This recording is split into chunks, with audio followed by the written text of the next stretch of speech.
What's going on, guys? It's G here, back with another video. Today I have another Druid build to show you guys. This build does not require any unique items, so for those that don't have the Tempest Roar yet and still looking, this is the build for you. Before I explain the build, let me show you a little bit of the gameplay, and then I'll do a breakdown of the build shortly after.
Alright, now we're gonna go over the item stats that you're gonna want in the legendary aspect that you're gonna need for this build. Starting with the helm, we're gonna want the duration of our earthen bulwark to be increased by 6 seconds. And we're gonna want this on the helm that has a basic skill attack speed bonus, barrier generation, some form of stat, and cooldown reduction. Cooldown reduction is very important, just in case we're not able to proc that Nature's Fury. At least we're able to cut down that cooldown for Earthen Bulwark. Now for the chest piece, we're gonna want the disobedient aspect with the damage reduction while fortified, fortified generation. The physical damage does not matter as much because the earthen bulwark damage doesn't actually scale from physical damage. It scales more on the barrier, I believe. We're gonna want damage reduction on this one as well. And then for our handguard, we're gonna want the natural balance. We're gonna want attack speed on this one. We're gonna want critical strike chance, and we're gonna want critical strike damage with Earth skill. Unfortunately, I don't have that one yet. Um, but moving on, for the pants, we want total armor. We want damage reduction while injured. We want damage reduction, and we want damage reduction while fortified. And we're gonna want the basic skills to grant 20% damage reduction for this one as an aspect. Now, for the damage reduction while injured, it is very important to have this one maxed out, especially if you're looking to push to higher tier on Nightmare Dungeon. Okay, I'll explain this in a little bit, a little bit more. For the shoes, we're gonna want fortified generation, some form of stat, maybe move, and also maybe movement speed. But the most important here again is the damage reduction while injured.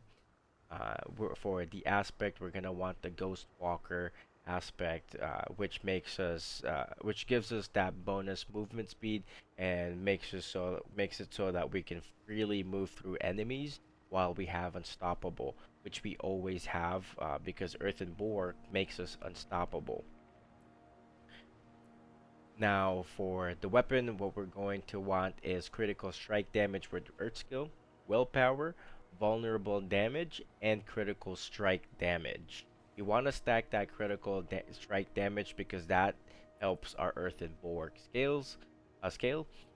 For the aspect, you can either go for this particular aspect, Edge Master, I believe, or you could go for the one that boosts your damage for the amount of barrier that you have.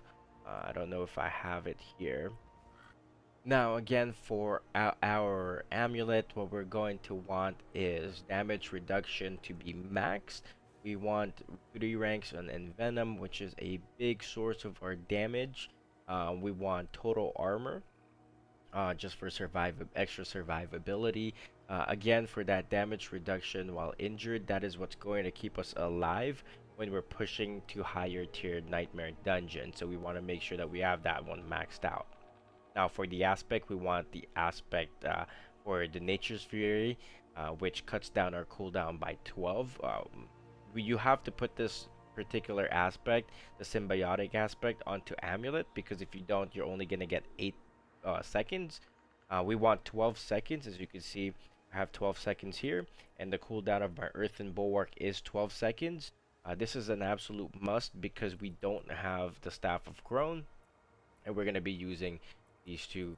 We're gonna use a one-hander and an offhand, which basically it doesn't allow us to use that storm, that claw, right? That stacks with a storm strike that comes with the crone. Now for the rings, we're gonna want vulnerable damage, critical strike with earth skill, critical strike chance, and another critical strike damage. Forget the lucky hit. I don't think that's something that we really need. Now for the imprint, what we're going to need is the crash stone. We want earth skill to deal 39 or up to 40% more critical strike damage to crowd control enemies, and most of the enemies that we're gonna be running into, they're gonna be crowd controlled anyways. So we don't want to miss out on that extra 40% crit strike chance or crit strike damage, I should say. Now, for the other ring, the last ring, what we want is the same exact stats. Vulnerable, again, that's vulnerable damage, critical strike chance, critical strike damage with earth skill, and another critical strike damage.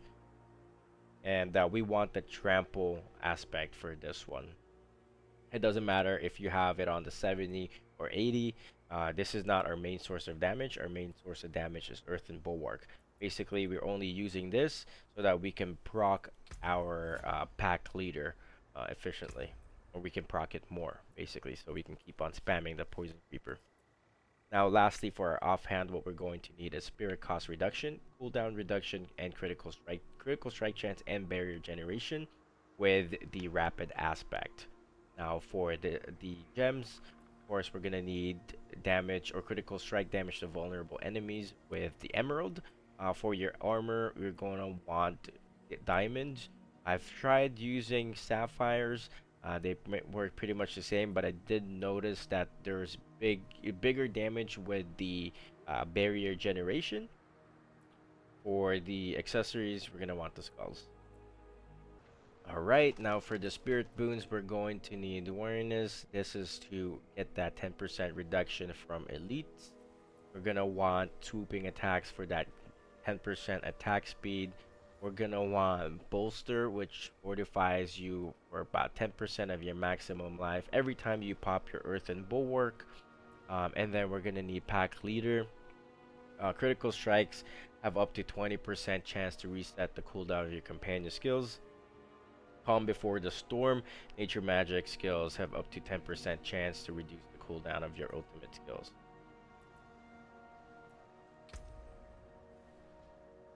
Now, going to the abilities, we're going to want one level on Storm Strike to enhance Storm Strike up to Fierce Storm Strike, I should say.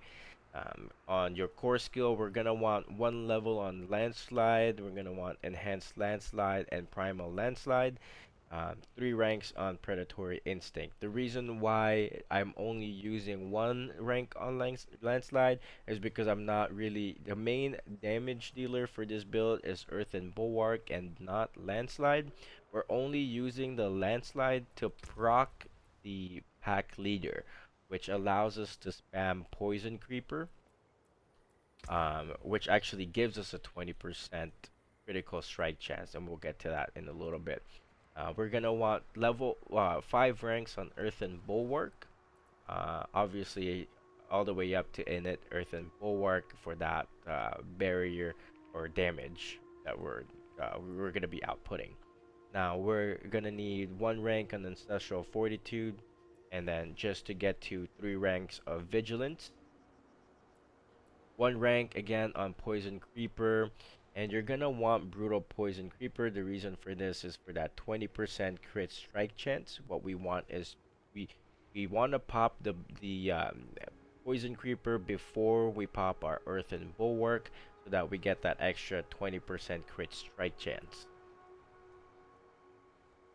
Now, if For the rat skills, we're gonna want 1 level on Hurricane, and we're gonna go to Savage Hurricane. We want that 20% damage reduction, or 20% less damage from enemies.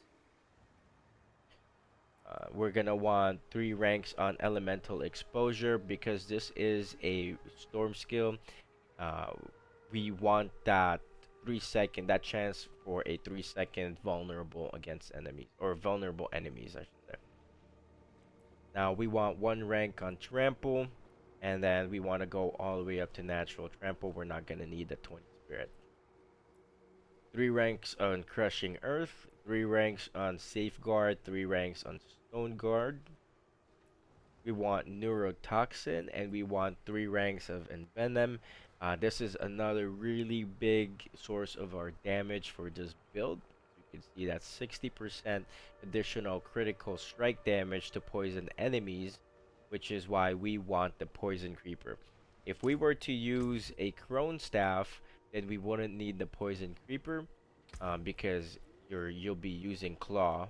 You'll only need 1 rank to Toxic Claw, but since we're not using a Crone, we're gonna need the Poison Creeper. Now to your ultimate skill, we're gonna need 1 rank on Petrify and 1 rank on Prime Petrify. Make sure not to get the third node, because it's unnecessary. 1 rank on Defiance, 3 ranks on Natural Disaster, 2 ranks on Quick Shift, 1 rank on Defensive Posture, 3 ranks on Nature's Resolve, and 1 rank on Nature's Fury, which is your bread and butter. Alright, lastly, we have our Paragon board. For our starting board, what we're going to want is the Exploit Glyph. This is to make sure that we get that vulnerable effect against the enemy for 3 seconds on the first time we engages them. Um, Now, for the second board, what we want is Earth and Devastation with the Human Glyph. This is, we basically just want the damage reduction. We want to stack damage reduction for this build. So there's a 10% damage reduction while in human form. Now, Inner Beast is going to be our third board with the Glyph Undaunted. Again, damage reduction, this time while fortified.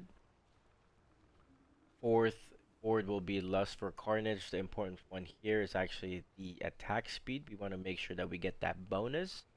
And then for the glyph here, we want Earth and Sky. Earth and Bulwark is a nature magic skill, so that's just an extra damage for our Earth and Bulwark. Our fifth board will be Survival Instinct. The important ones here is your glyph, which is territorial, 10% damage reduction against close enemies, and the bulwark node, which is damage reduction. We want to make sure that we get that bonus for this one so that we get 8 from the rare node, 8% bonus damage reduction while fortified, and we get an extra 2, 4, and 6 damage reduction while fortified. Now, for our sixth and our last board, we want Constricting Tendrils with the board Protector. Again, another damage reduction, this time while we have an active barrier, which we always have anyways. And that sums up our video. I hope you guys enjoyed this build.